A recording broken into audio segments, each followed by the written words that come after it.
Hey guys, it's your friend Katsketch here. Today we're going to do a makeup transformation from a very creepy show of Michael Langdon from the new American Horror Story Apocalypse. I love his outfit and even his makeup in this video.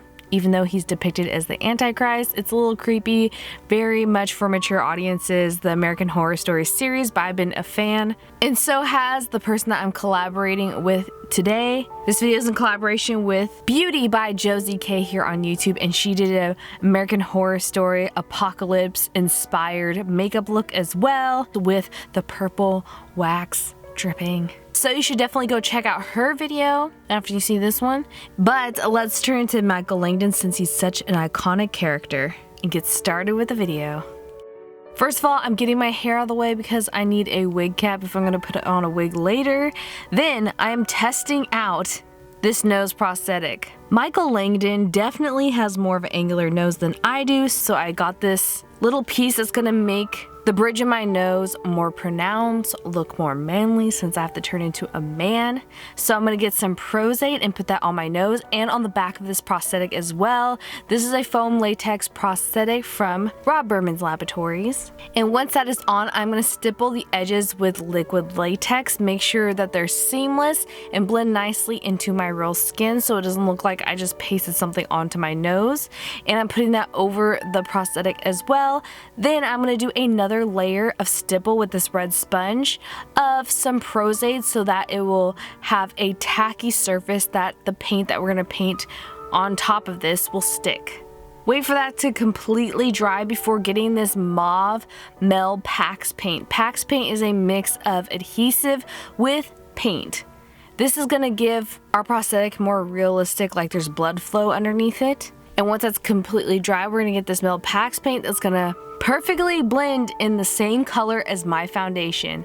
I got a disposable makeup sponge and cut them in half to apply the paints to this prosthetic. Once that is completely dry, you can use a blow dryer, we're going to get some makeup primer. I got my Bobbi Brown vitamin enriched face base, my absolute favorite makeup primer lately. Spreading that all over my face, not getting it on the prosthetic. And then I'm getting my all-time favorite foundation for prosthetic makeups because it perfectly matches this prosthetic paint whenever I'm wearing prosthetics. And I get my E7 brush from Morphe to give a full coverage application of foundation. This is CoverGirl's Outlast a Fabulous 3-in-1 foundation in the color buff beige.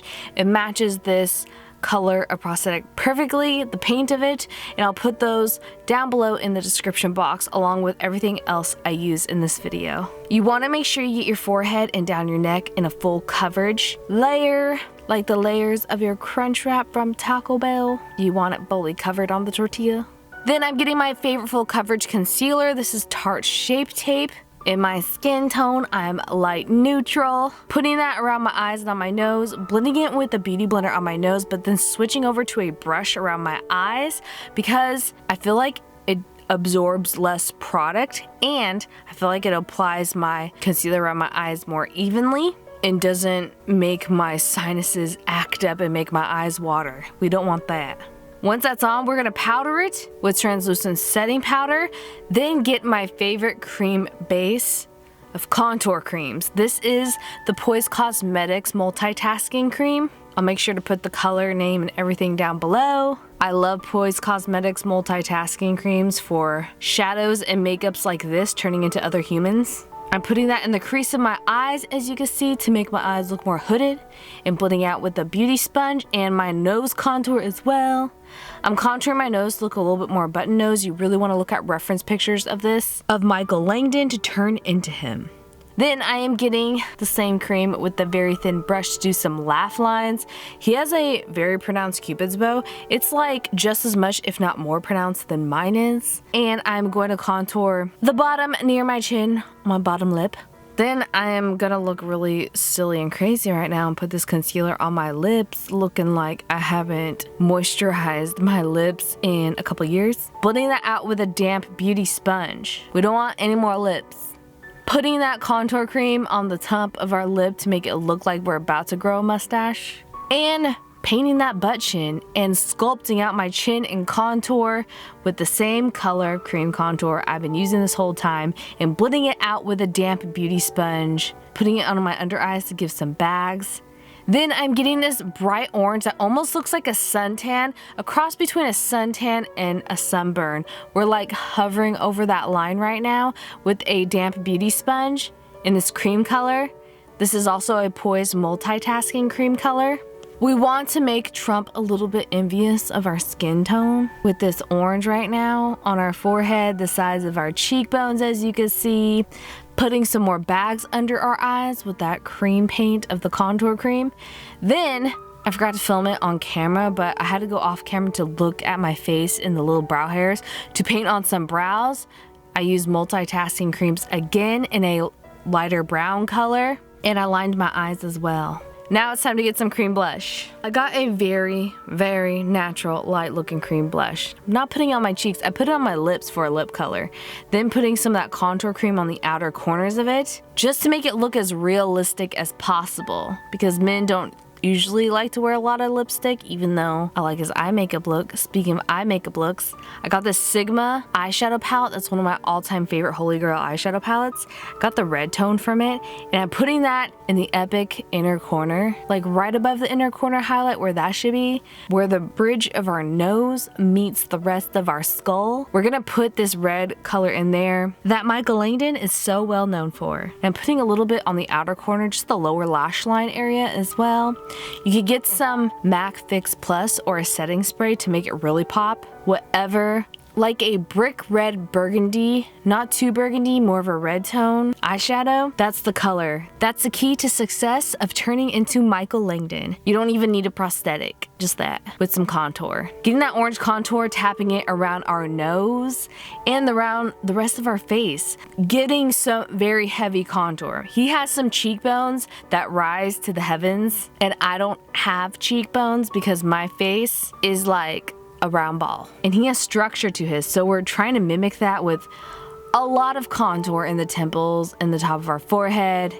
If your contour is not perfect, it's totally fine, because we're gonna wear so much heavy wigs and clothing. Girl, it'll look cute, trust. Then I don't have red scarves, so I just got a red t-shirt and just wrapped it around my neck and got a fake leather jacket. You know, the epic Michael Langdon aesthetic I love. Once we have the jacket on and situated, we're gonna get this light brown, it's almost like a dirty blonde wig, and we're just gonna situate that on our head. Make sure his natural beachy waves are showing and displayed. Now I feel like he needs that little frown in between his eyebrows, so I put that in with some eyeshadow, and I need to pop in some blue contact lenses. I mean, you don't have to, but I wanna be looking like Michael Langdon. And we're not gonna stop there. I got some highlight cream and put that on the tip of my nose, certain parts of my eyes and face, the bridge of my nose to make the furrow between my brow look more pronounced. Some more red eyeshadow if you really want to. I just want it to stand out more. And with that, we're completely done with this Michael Langdon makeup transformation of the Antichrist from American Horror Story Apocalypse. He's the sinister off-breed of a human and a ghost. You guys should definitely go check out Beauty by Josie K's video to this YouTube collaboration. She did an awesome job of her own American Horror Story Apocalypse inspired makeup look. You should go subscribe to her. Her videos are awesome. I hope you guys enjoyed this video. Now it's time for me to turn back to myself. If you guys do this makeup or any makeup for my YouTube channel this Halloween season, please post on your Instagram accounts and hashtag #katsketch so that I can see them. I would love to see it. Thank you guys so much for watching. There's definitely going to be more makeup transformations in the future. I usually don't advise to pull off latex and prosthetics without remover, but this was such a small piece in an area that's not super sensitive. But I would usually use isopropyl myricate for that. Thank you guys again so much for watching, and I will see you in the next video. Love you all. Bye.